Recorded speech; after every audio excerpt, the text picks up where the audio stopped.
Olá, meu nome é Emily Costa e meu grupo vai falar sobre os direitos da personalidade, que é o benefício que as pessoas têm de defender os direitos de sua própria existência, como o direito à imagem, à honra, privacidade, intimidade e vários outros.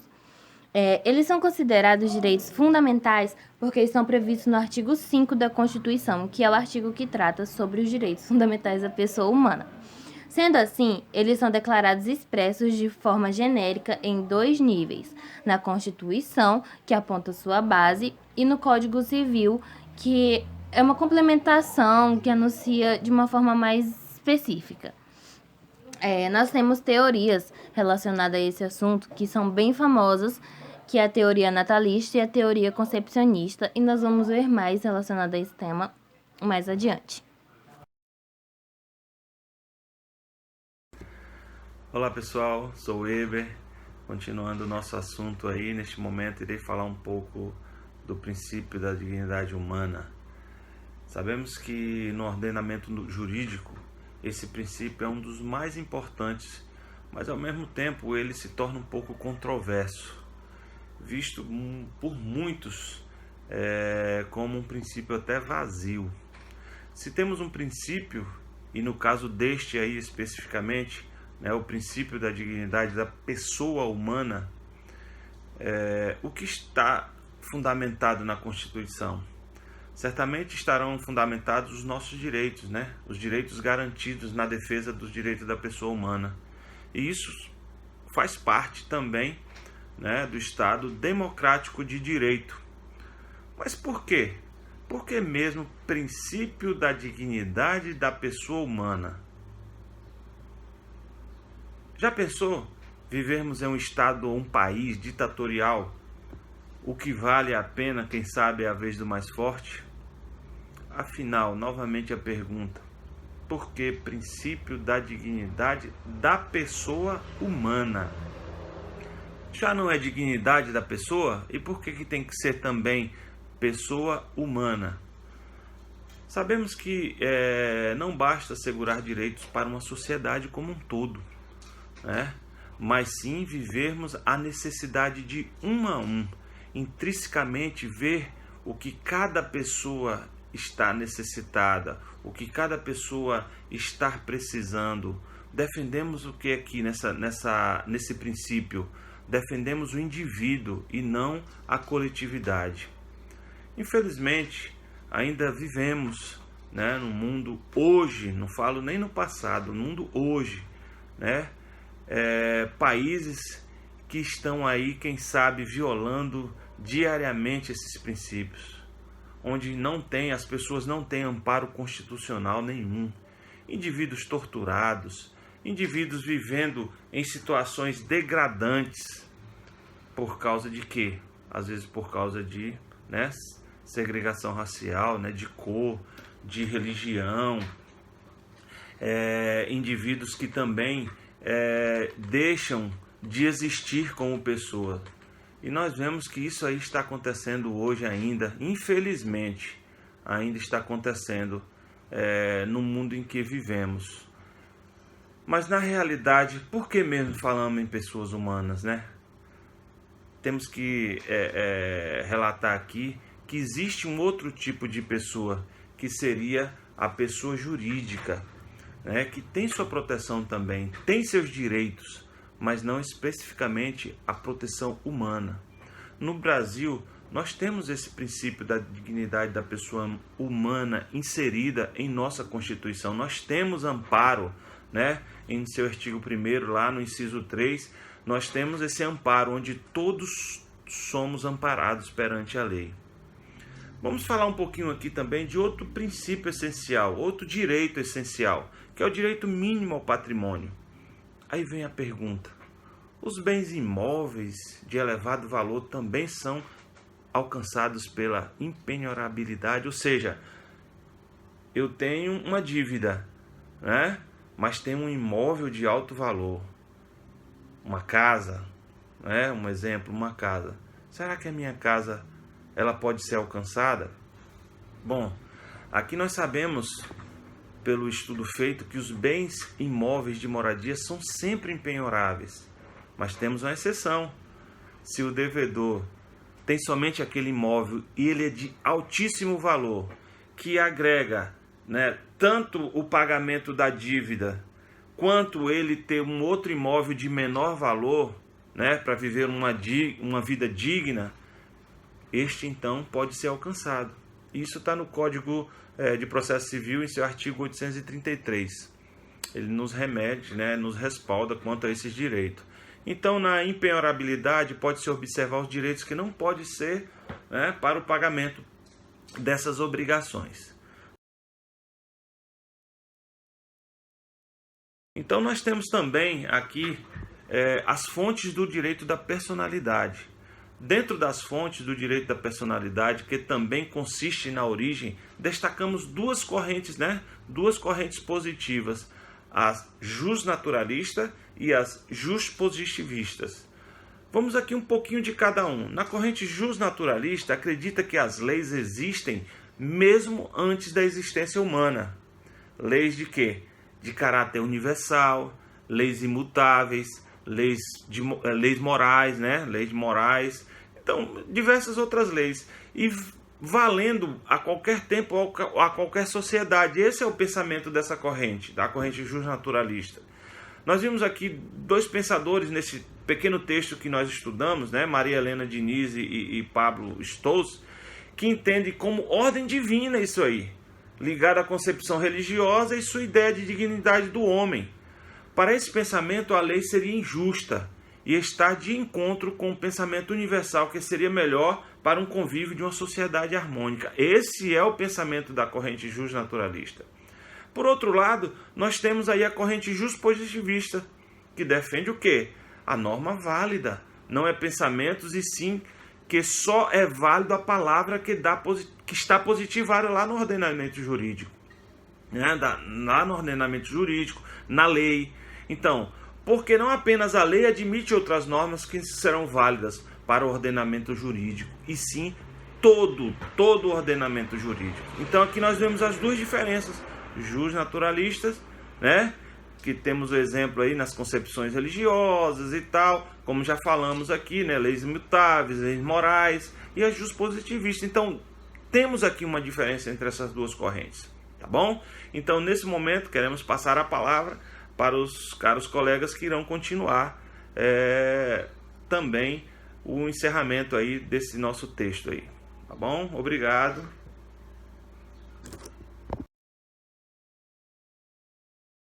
Olá, meu nome é Fabiola, eu vou falar um pouco sobre o início dos direitos da personalidade. Personalidade é a atribuição de direitos e deveres a uma pessoa, que pode ser um ente físico ou coletivo, que esteja suscetível a ter esses direitos e deveres. O início dessa personalidade civil ela está prescrita no artigo 2 do Código Civil, no qual diz que a personalidade civil da pessoa começa do nascimento com vida, mas a lei põe a salvo, desde a concepção, os direitos do nascituro. Nesse viés ocorrem muitas dúvidas e divergências sobre a interpretação desse artigo. E para justificar essas dúvidas em relação a direitos que deveriam só vir com a vida, mas que vêm desde a concepção, existem três teorias, que é a teoria natalista, a teoria concepcionista e a teoria condicionalista. A teoria natalista, ela defende que a personalidade jurídica ela é adquirida somente com o nascimento com vida, que é o que faz sentido realmente em relação à interpretação do artigo 2º.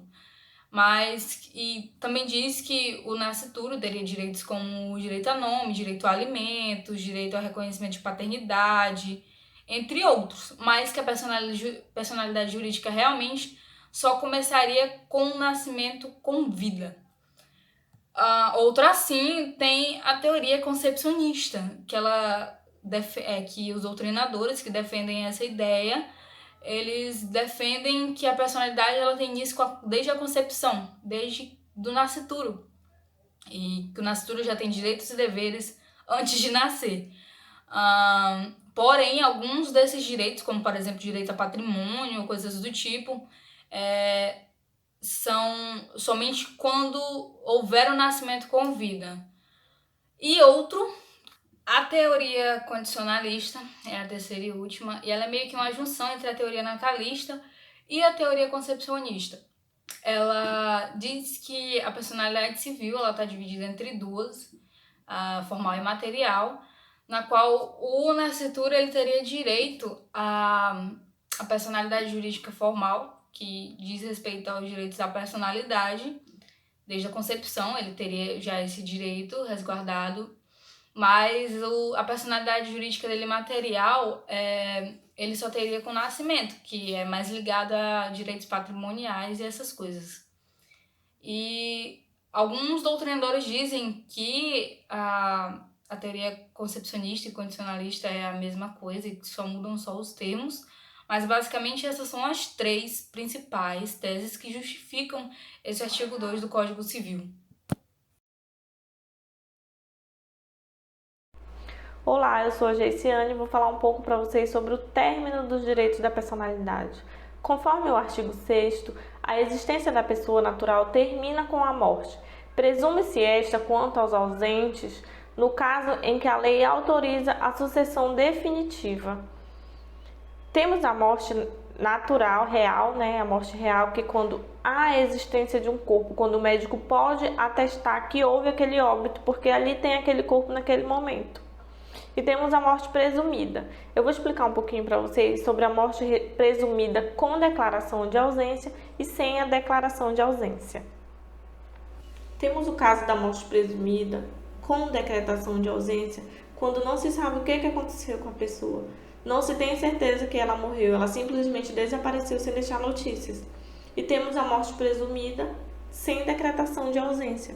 Nesse caso, tem certeza que a pessoa morreu, sabe-se o que pode ter acontecido, como, por exemplo, cair um avião no oceano. Não se pode ter acesso ao corpo, mas sabe que aquela pessoa estava dentro do avião e que ela morreu. O artigo 7 diz que pode ser declarada a morte presumida, sem decretação de ausência, se for extremamente provável a morte de quem estava em perigo de vida, ou se alguém desaparecido em campanha ou feito prisioneiro não for encontrado após a guerra.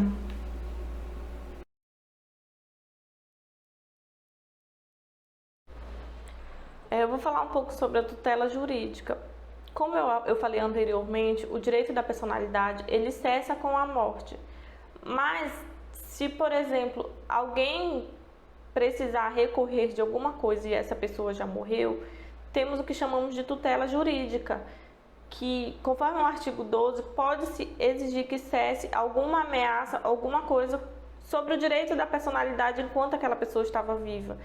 Isso se chama uma proteção pós-mortem. Ela tem essa proteção, alguém pode responder por ela após a sua morte com relação ao que lhe ofende.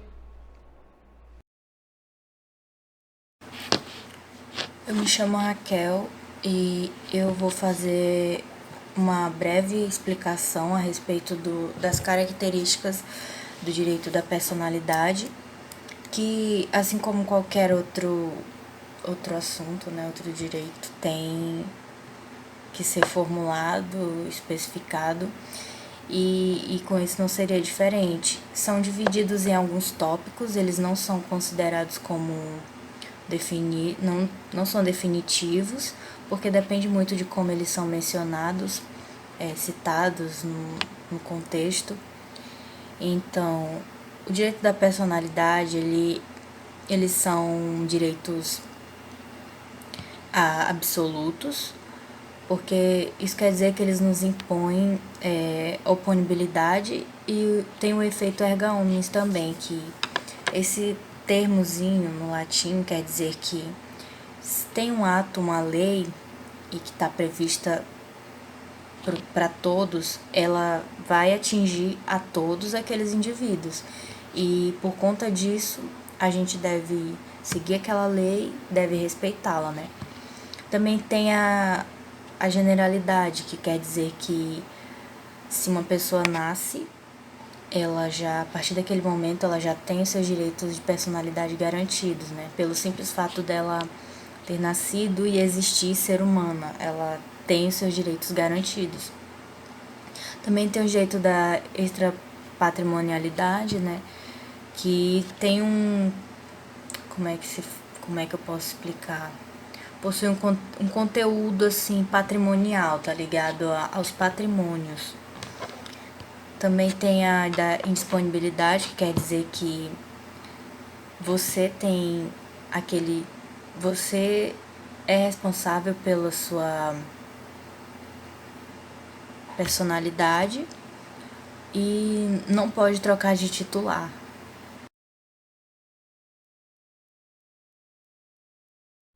A pessoa jurídica também é dotada de alguns direitos da personalidade. Ela tem direito à proteção à sua imagem, nome e honra objetiva. O artigo 52 diz: aplica-se a pessoas jurídicas no que couber a proteção dos direitos da personalidade, ou seja, não é com relação a tudo ou com relação à sua integridade física. Tem uma súmula no STJ que diz que a pessoa jurídica pode sofrer dano moral.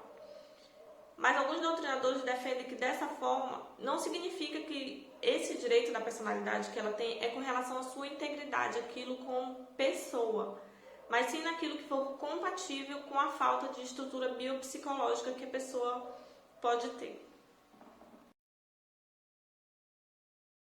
Por último, nós temos os conflitos entre os direitos da personalidade e os direitos de imprensa, liberdade de expressão, né? Pois ambos os direitos eles são prescritos e garantidos pela Constituição Federal de 1988 e por ser a Carta Magna, há esse conflito porque nenhum direito constitucional pode se sobrepor a outro. Então, quando há situações de conflito, onde a imagem de uma pessoa é violada pela imprensa, por exemplo, o que acontece? Porque a imprensa tem direito da sua livre expressão, mas os direitos da personalidade são resguardados. Nisso, ocorre uma ponderação, que Mayara já falou muito sobre isso, no qual eles vão ponderar em cada caso concreto qual deve ser o direito que deve ser aplicado. Por exemplo, pessoas famosas, políticos e coisas assim, eles não têm tanta privacidade quanto uma pessoa comum. Por exemplo, um político, ele tem deveres com o povo.